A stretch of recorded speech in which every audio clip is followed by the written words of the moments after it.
Gabung juga, kemudian Pak Kasih yang lain ya, ada Pak, saya lihat tadi ada Pak Kasih Pengabdian ya, kemudian para pengurus jurnal dan juga para pengelola jurnal Al-Jamiah. Di sini ada teman muda kita yaitu Pak Sibawahi, Pak Marus, baru gabung di kru Al-Jamiah, dan tentu saja Pak Nurehwan sudah lama, Pak Rahmu sudah lama, Pak Sabtoni juga sudah lama. Ini ada 31. Bapak Ibu sekalian, saya tidak akan menggunakan PowerPoint karena dalam beberapa kesempatan Zoom, PowerPoint itu kok malah tidak banyak membantu dalam komunikasi.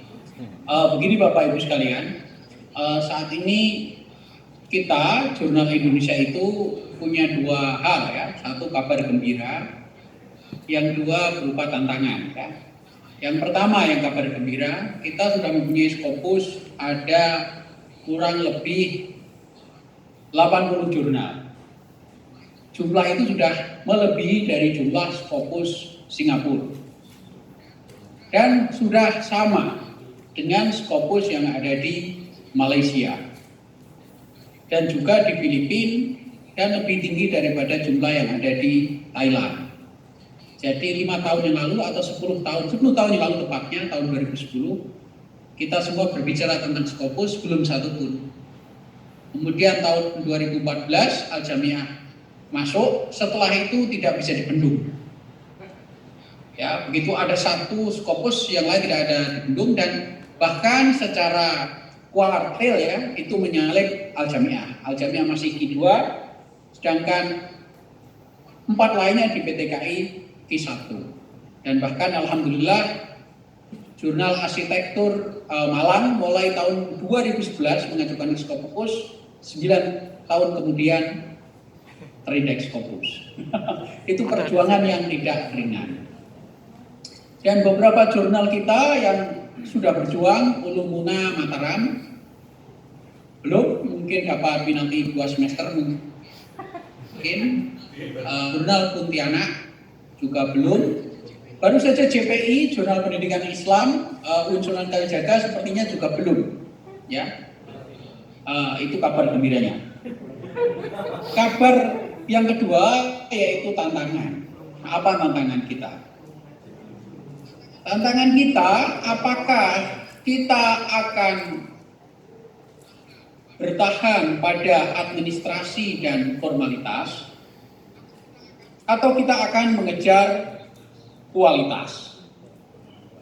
Jika kita hanya pada administrasi, artinya asal memenuhi syarat untuk mengajukan guru besar, mengejar Q atau kuartil, dan itu semua ada ilmunya. Kebetulan Al-Jamiah tidak mengambil ilmu itu. Jadi itu ada ilmunya ya, bagaimana cara kuartil lebih cepat, dan Al-Jamiah sengaja, apalagi sekarang Prof. Ratno yang mungkin sepertinya beliau tidak bersedia untuk segera Q1 jika caranya tidak terlalu tidak terlalu menjanjikan. Tapi ya tidak apa-apa, yang mengejar kuartil saya kira juga bagus itu ya, karena itu juga kebanggaan kita. Ya, kita ucapkan selamat juga.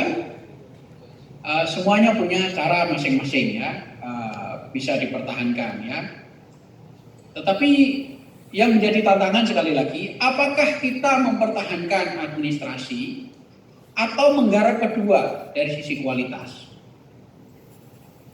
Yang pertama secara administrasi, oke lah, jurnal-jurnal semuanya kita fokuskan, maju semuanya dengan mengejar administrasi sebagaimana yang selalu diproses dan dipromosikan di Kemendikbud, dulu Ristek Dikti, di bawah bimbingan Pak Lukman.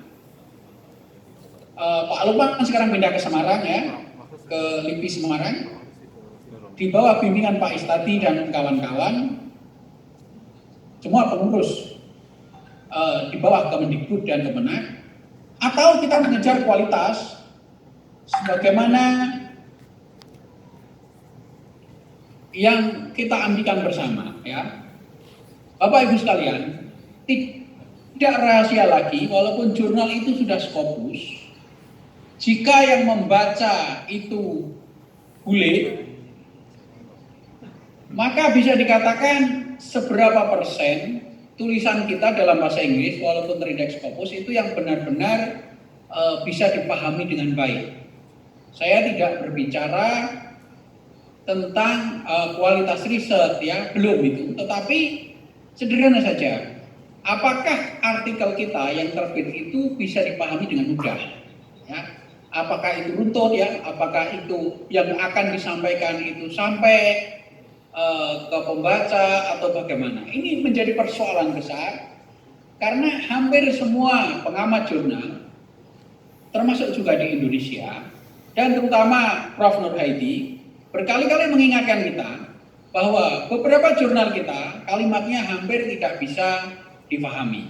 Ini fair saja, terus terang saja. Dan ini bukan sebuah kelemahan, ini berita gembira tapi juga sekaligus tantangan. Artinya apa? Dalam ilmu usul fikih, orang bijtihad itu, kalau benar itu pahalanya 2, kalau salah pahalanya 1, tidak berdosa loh ya. Tetap mempunyai pahala 1. Artinya apa? Jika kita berani menulis dan terbit di Scopus, di jurnal kita, masih belum bisa dipahami, tetap mempunyai pahala 1, paling tidak naik pangkatnya lancar ya. Dan pahala-pahala yang lain. Jika bisa dipahami, pahalanya 2. Nah, ini tantangan dan ini saya kira walaupun sekarang sekedar bayangan dan omongan, saya yakin 5 tahun ke depan kok saya sangat optimis seperti cerita Scopus yang hampir seperti mimpi dulu. Sama dengan tahun 2007, 2005 kita semuanya merasakan bahwa dana riset Indonesia itu tidak pernah ada. Semua orang Indonesia yang riset didanai oleh funding asing.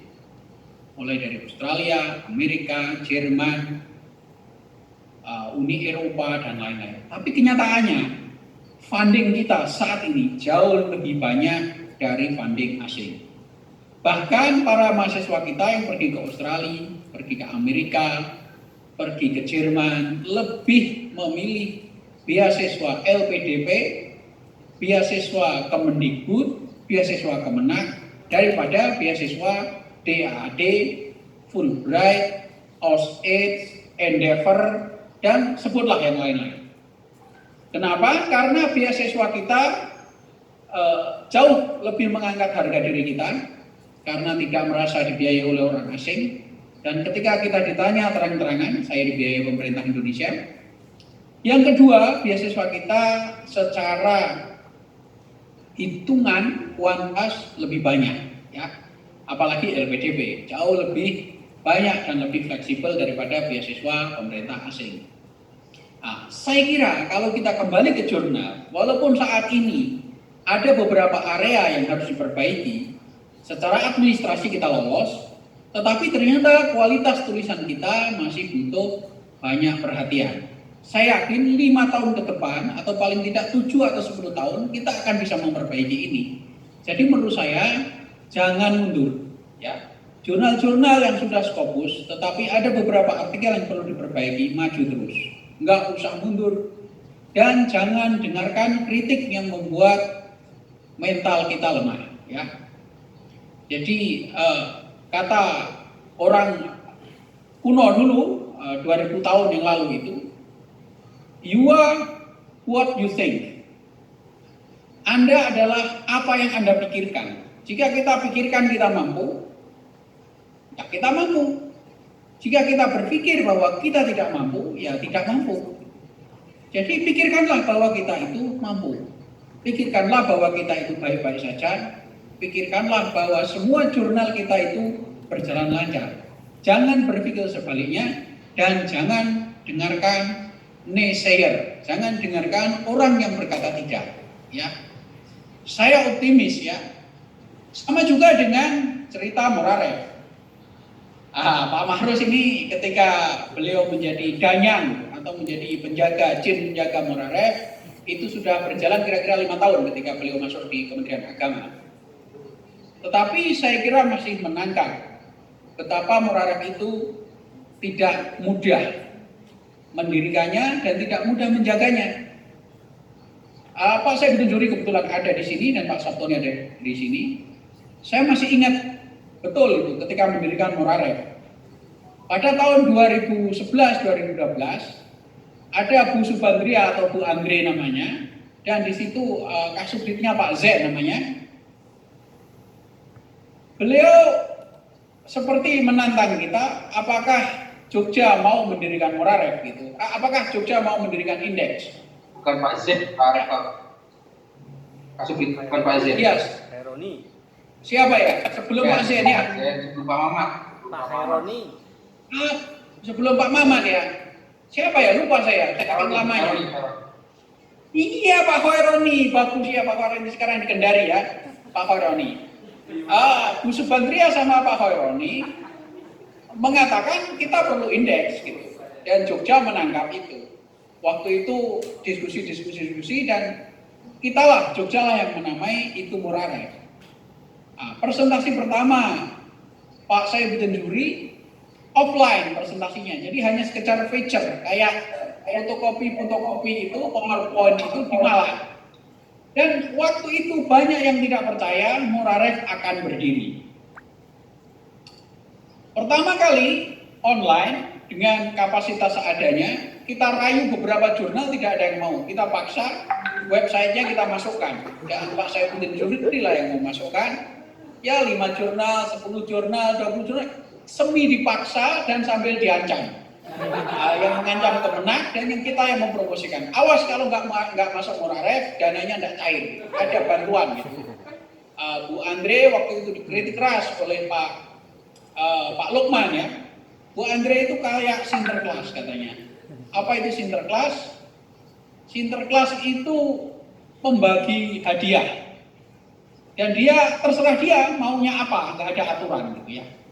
Sebaiknya jangan begitu Bu, sebaiknya diatur gitu ya.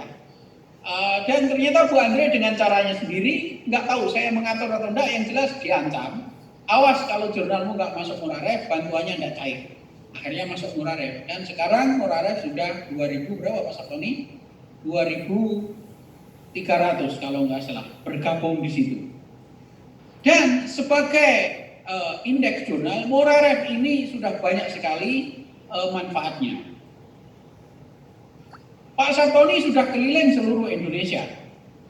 Dari Aceh sampai Papua yang paling ujung, satu persatu Pak Saptoni menginstall OJS. Mulai dari versi 1.0, 2.0, 1.3, 2.3, saya tidak tahu versinya banyak sekali, dan Pak Saptoni satu-satu mendatangi semua jurnal di seluruh Indonesia. Sementara saya tidak sebanyak Pak Saptoni, atau mungkin sama, saya tidak tahu karena tidak pernah apa namanya ya, kadang-kadang bareng kadang-kadang tidak. Kita pelan-pelan memperbaiki jurnal itu. Pak Kasubdit berganti terus, Pak Kasih berganti terus, tapi kita tetap konsisten. Dari satu universitas ke universitas lain, dari satu PTKI lain, bahkan merambah ke Ristek Dikti. Dan hasilnya apa? Hasilnya saat ini bisa kita nikmati bersama. Portal bernama Morarek. Dulu orang kritik kanan kiri, kanan kiri. Katanya Morarek kurang ini, Morarek kurang itu. Kita tentu saja mendengar, tetapi tidak semuanya melemahkan mental kita. Kita tetap berjalan, dan terutama Mbak Ama berjalan terus, memperbaiki pelan-pelan, dan timnya Mas Warok juga berjalan terus. Dan hasilnya Anda saksikan. Saya kira saya juga sangat optimis. Optimis saya ada dua. Yang pertama, kualitas jurnal kita pasti meningkat. Tidak saya ragukan itu, saya yakin itu. Kualitas tulisan kita meningkat. Saya akan terangkan alasannya. Kenapa? Yang kedua, saya percaya dan saya yakin jumlah jurnal di lingkungan PTKI akan masuk Scopus 2 kali lipat 5 tahun lagi atau lebih. Jadi kita tunggu 5 tahun lagi, sekarang berjumlah 6, pasti lebih dari 10, 5 tahun lagi. Saya percaya itu. Itu tidak hanya harapan kosong, tapi Anda lihat. Sekarang JPI, jurnal JPI Jogja ditolak. Tetapi apakah diam saja Pak Mahali? Tidak, saya kira tidak. Jurnal Esensia Usuluddin belum mengajukan, tapi sepertinya sudah siap. Dan tolong doakan ya Pak Fatih sedang sakit, penunggu atau jinnya Esensia. Jurnal Asyriah saya tidak tahu langkah apa saja, tapi perlu kita monitor. Nanti kita monitor dengan Pak Rama saya. Kemudian Sunan Kalijaga, jurnal yang ada di Adab di bawah asuhan atau jin Pak Jarod Wahyudi, saya yakin akan terbit terus dan akan siap ke Scopus. Di luar, saya kira Pontianak juga akan siap. Ulumuna juga akan siap. Belum Makassar, belum Iktisodina misalnya di Jakarta, jurnal ekonomi. Itu sudah pernah masuk didaftarkan Scopus, tapi belum berhasil. Saya yakin kita akan belajar dari kegagalan itu. Dan ilmu Scopus sekarang bukan semata-mata hak prerogatif dari Pak Sabtoni. Jadi Pak Sabtoni tidak satu-satunya yang tahu caranya submit Scopus. Sekarang semua orang walaupun belum berhasil sudah pernah submit Scopus. Dan caranya seperti itu, belum berubah. Ya paling sedikit-sedikit gitu ya. Pertanyaannya apa yang harus diisi, apa yang harus dilakukan ya. Termasuk juga kelengkapan administrasi dan juga websitenya bagaimana, boardnya harus bagaimana, reviewernya bagaimana. Tidak rahasia umum, bukan rahasia umum bahwa Scopus lebih mudah daripada Sinta. Itu bukan rahasia umum. Sinta itu termasuk ketat. Jadi Sinta Kemendikbud atau Sinta BRIN ya sekarang ya, itu jauh lebih ketat dari Scopus. Sinta itu satu persatu dibaca, satu persatu. Kemudian proses peer review dilihat dari sisi manajemen OJS-nya. Kualitas juga Sinta dikontrol, tetapi Scopus tidak. Scopus hanya melihat luaran, melihat diversitas para author, melihat keaktifan para reviewer, dan itu tidak semua. Memang ada beberapa isu, jurnal-jurnal di Indonesia yang mendaftar Scopus itu tertangkap kurang diversitas. Misalnya salah satu alasan jurnal JPI Yogyakarta tidak diterima oleh Scopus karena penulisnya hampir 96% orang Indonesia. Kurang melibatkan penulis Malaysia, penulis Brunei, penulis Thailand, atau penulis bule-bule beneran gitu ya. Nah ini juga pelajaran bagi pengurus jurnal yang lain agar segera memikirkan board dan juga author atau penulis supaya merangkul para penulis dari luar negeri. Caranya bagaimana? Caranya sangat mudah sekali dan itu sudah dilakukan oleh teman-teman kita dari jurnal lain. Jika ada tamu dari negara asing, segera kita tawari untuk mengisi jurnal kita atau kita manfaatkan network kita. Jadi para alumni luar negeri yang sekolahnya di Australia, sekolahnya di Amerika, sekolahnya di Timur Tengah, sekolahnya di Malaysia, itu mempunyai teman sekelas atau gurunya, pembimbingnya, atau teman kenalan, itu ditawari untuk menulis di jurnal kita. Ya, ingin benar-benar terindeks kampus, paling tidak satu edisi, satu nomor itu mengandung 3 negara, syukur-syukur mengandung 3 benua. Nah, itu akan jauh lebih mudah. Dan ada rahasia lagi, jika konten di dalamnya bahasa Inggrisnya tidak terlalu bagus, tolong abstraknya diedit tangan bule beneran, gitu ya. Paling tidak itu abstraknya. Ya, kalau konten mungkin ya di awal-awal pendahuluan bagus, dalam-dalam kalau nggak sempat ya sudahlah terserah. Tapi yang jelas abstrak dan pendahulunya tolong bahasa Inggrisnya diperbagus. Satu tadi itu diversitas tentang penulis, yang kedua adalah konten. Bapak Ibu sekalian, tadi sudah saya ungkapkan kenapa saya optimis bahwa konten kita meningkat. Optimis saya itu terletak di dua alasan.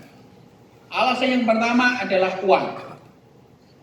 Sejak 5 tahun terakhir, sejak adanya peraturan 2013, di 2013 ya, 2009 sudah dirancang, 30% dari dana BUPTN di universitas harus untuk penelitian, dan dalam ini di Kementerian Agama 30% BUPTN harus penelitian, itu mempunyai impact yang luar biasa. Dulu zaman saya mencari artikel itu sulit sekali. Saat ini saya sudah lama tidak melihat Al-Jamiah di dalam manajemennya, sudah sejak saya menjadi rektor. Saya yakin sehari Pak Sabtoni sehari menerima berapa artikel Al-Jamiah saat ini? Atau Pak Prof Rano, sehari kita menerima berapa artikel saat ini? Rano nggak ada, yang terakhir 2 sampai 3. 2 sampai 3. 2 sampai 3. Sehari 2 sampai 3. Padahal 6 bulan kita membutuhkan hanya 10. Ini artinya apa? Produktivitas kita menulis sudah luar biasa. Dulu kita akan menerbitkan 10, di tangan kita hanya 5 artikel. Yang 5 harus mencari yang lain. Nah, sekarang tinggal proses seleksi. Ini artinya apa? Kompetisi untuk masuk jurnal itu meningkat. Berarti kalau ada barang dalam logika bisnis, berarti kan kualitas kompetitif karena barangnya banyak. Ya. Nah, ini perkembangan yang mengembirakan. Ini kenapa? Karena adanya uang. Jadi Bapak Ibu sekalian, siapapun yang mempunyai proposal di perguruan tinggi manapun di PTKN, asal mau saja mengajukan ke Pak Mahrus, diterima. Kalau nggak percaya tanyakan Pak Mahrus itu ya. Asal ada proposal saja. Kadang-kadang nggak ada proposal itu loh, dicari Pak Mahrus mau dikasih uang. Aku mau nggak nyusun proposal, sini tak kasih uang. Setelah itu kamu bikin proposal itu. Itu dari sisi uangnya Pak Mahrus. Belum uang LP2M di perguruan tinggi masing-masing. Itu banyak sekali. Jika tahun ini tidak mendapatkan penelitian, saya yakin tahun depannya lagi. Ya, jadi UIN Jogja itu paling tidak setiap tahunnya 60 atau 70% mendapatkan penelitian. Tahun berikutnya lagi yang tidak mendapatkan akan mendapatkan. Jadi selama 4 tahun itu satu orang itu kira-kira 2 atau 3 kali mendapatkan penelitian. Itu pengalaman saya. Ya. Jadi sedikit sekali yang tidak mendapatkan penelitian. Bahkan banyak sekali satu orang setiap tahunnya mendapatkan 2 atau 3 penelitian asal punya proposal saja. Ya, dapat penelitian dari LP2M, dapat penelitian dari Pak Mahrus, dari Kemenak, dapat penelitian lagi dari Dikti, dapat penelitian lagi dari luar negeri. Jadi ini karena ada banyak uang, maka produksi paper meningkat. Itu saya kira terbukti, bukan hipotesis lagi. Oke, itu yang pertama ya, bahwa di situ ada uang. Yang kedua masih berkait dengan ada uang lagi, terbukanya sumber buku-buku bacaan, artikel-artikel dan jurnal-jurnal internasional. Jika universitas PTKI kita tidak langganan Scopus, tidak langganan Cistor, tidak langganan ProQuest, tidak langganan EBSCO, pasti mereka semua tahu caranya mengambil artikel itu. Seperti bukan rahasia umum. Jika mereka mempunyai teman, UGM, UI, atau punya akses ke LIPI, ya mereka akan gunakan. Jika tidak, mereka akan memakai banyak web, mulai LibGen, Sci-Hub, dan macam-macam. Dan terakhir, Ketua Perpustakaan kita, Ibu Labibah, melaporkan bahwa Springer itu marah. Kenapa? Karena banyak sekali orang mengambil artikel dan buku dari Springer dari website UIN Jogja secara ilegal.